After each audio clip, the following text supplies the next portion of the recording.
Welcome to soda புடி. So இந்த வீடியோவில் பார்க்க போகிறது 2 படங்கள், அதுக்கப்புறம் வந்து ஒரு வெப் சீரிஸ். இந்த 3மே தமிழ் டப்பிங்லேயே இருக்குது. ஆக்சுவலாக ஒன்று தமிழ் வெப் சீரிஸ் தான், மற்ற 2 படங்களும் தமிழ் டப்பிங்லேயே இருக்குது. வாங்க இந்த 3மே டீட்டெயிலாக பார்த்து விட்டுலாம். ஃபஸ்ட்டு வந்து த்ராஷ் அப்படிங்கிற சர்வைவல் த்ரில்லர் படம். சரி, சர்வைவல் த்ரில்லர் பார்த்து ரொம்ப நாள் ஆச்சு, அது இல்லாமல் சுறா மீன்கள் வேற எல்லாரையும் கடிக்குது, அவங்கள போட்டு தள்ளுதுங்கிற மாதிரி எப்படி தான் எடுத்துருக்காங்கிற மாதிரி ட்ரை பண்ணுது. இதில் கதை என்ன அப்படின்னாக்க, ஒரு பக்கம் புயல்லாம் வந்து மொத்தம் ஊருமே அந்த புயல்னால காலியாக போகுது. இதுக்கு நடுவில் சார் புயல் மட்டும் காலி பண்ணால் எப்படி, நானும் சுறா இருக்கிறேன்ல, நான் வந்து எல்லாரையும் கடிச்சு காலி பண்ணுறேன்ற மாதிரி சுறாக்களும் ஊருக்குள்ளே சுற்றிக்கிட்டு இருக்க.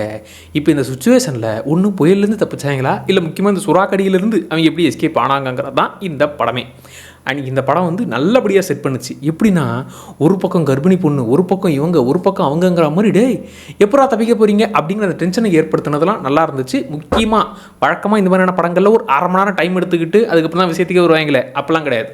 1/4 மணி நேரத்துலேயே கரெக்டாக 15வது நிமிஷத்துலேயே ஓகே கதைக்குள்ளே வந்துட்டாங்க. சூப்பராக சுற்றி முற்றி காமிச்சிட்டு பொறுமையாக தான் வருவீங்கன்னு நினச்சா டக்குன்னு வந்து விட்டீங்கன்ற மாதிரி கரெக்டாக 1/4 மணி நேரத்துலேயே கனெக்ட் ஆகிட்டாங்க. அதுக்கப்புறம் இந்த பிரச்சனைலாம் செட் பண்ண விதம் அதெல்லாம் நல்லா இருந்துச்சு. முக்கியமாக இந்த சுறா அட்டாக்கு, அதுலேருந்து இவங்க தப்பிக்க போராடுற விஷயங்கள் அதெல்லாம் செட் பண்ண விதமாக நல்லாவே இருந்துச்சு. நல்லா செட் பண்ணிட்டாங்க.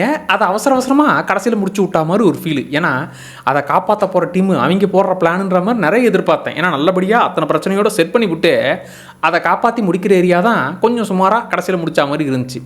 ஏன்னா டேய் இவ்வளோ அட்டாக்லாம் பண்ணுறீங்க, இது ஏன்டா ஆரம்பத்தில் பண்ண மாட்டீங்கன்ற மாதிரி தான் தோணுச்சு. அதுலேயும் இந்த காப்பாற்றுற டீமு நம்ம படங்களில் வந்து இந்த கிளைமேக்ஸில் போலீஸ் கடமைக்கேன்னு வரா மாதிரி இவங்க கடமைக்கேன்னு வரா மாதிரி தான் இருந்துச்சு. ஸோ நல்லா ஸ்டார்ட் ஆச்சு, நல்லபடியாக பிரச்சனைலாம் செட் ஆச்சு. ஆனால் முடித்த விதம் சுமாராக இருந்துச்சு. கடைசியில் அதுலேயும் அந்த ஒரு கேங்காக சேர்ந்து ஒரு பிளானை போடுவாங்க. இது ஸ்பாய்லர்ன்ற கணக்கு இல்லை, பட் சொல்கிறேன், அந்த பிளான் தான் டேய் இது பிளானாடா அப்படிங்கிற மாதிரி இருந்துச்சு. ஏன்னா அந்த பிளானை பார்க்கும்போதே உங்களுக்கே தெரியும், ஏங்க இதெல்லாம் ஓவரால் இல்லை அப்படிங்கிற மாதிரி லைட்டாக தோணுச்சு. ஸோ ஓவரால் ட்ரை பண்ணக்கூடிய ஓடிடியில் தான் பார்க்குறோன்றதுனால ட்ரை பண்ணக்கூடிய படம். நல்லா ஸ்டார்ட் ஆகும், நல்லபடியாக கொண்டுலாம் போகும். கடைசி ஒரு 20 நிமிஷங்கிறது டேய் இது யாரா இவ்வளோ சுற்றி வந்தீங்கன்ற மாதிரி ஃபீல் ஆச்சு.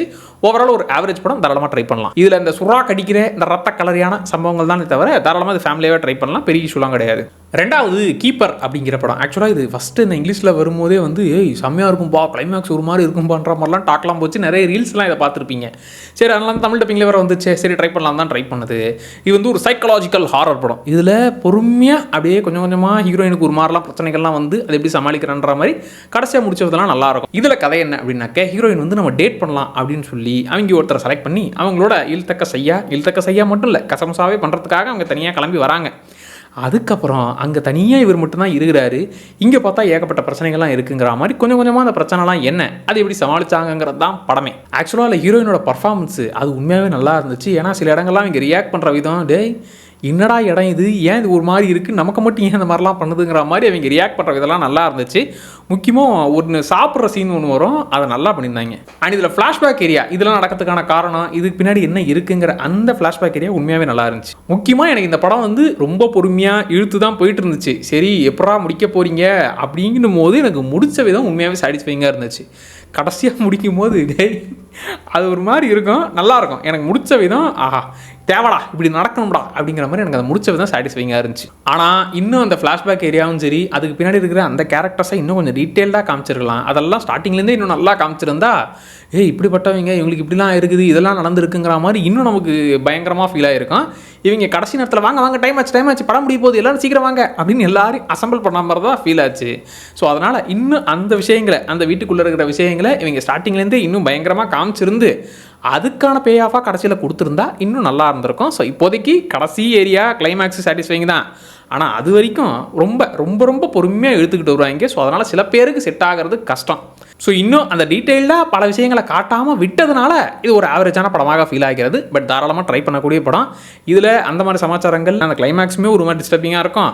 அது இல்லாமல் இவங்க கசமசா பண்ணுறதெல்லாமே நிறைய இருக்கும். ஆகையால் இது வந்து ஃபேமிலிக்கான படம் இல்லை, தனியாகவே ட்ரை பண்ணுங்கள். மூணாவது காக்கி சர்க்கஸ் அப்படிங்கிற தமிழ் வெப் சீரிஸு. அண்டு மலையாள ஆக்டர் ராஜேஷ் மாதவன் அவரையுமே தூக்கின்னு வந்துட்டாங்க. இவர் வந்து மரண மாஸ் படத்தில் வித்தியாசமான வாழைப்பட சைக்கோவாக இருப்பார், அந்த மனுஷனும் இதில் தூக்கின்னு வந்துட்டாங்க.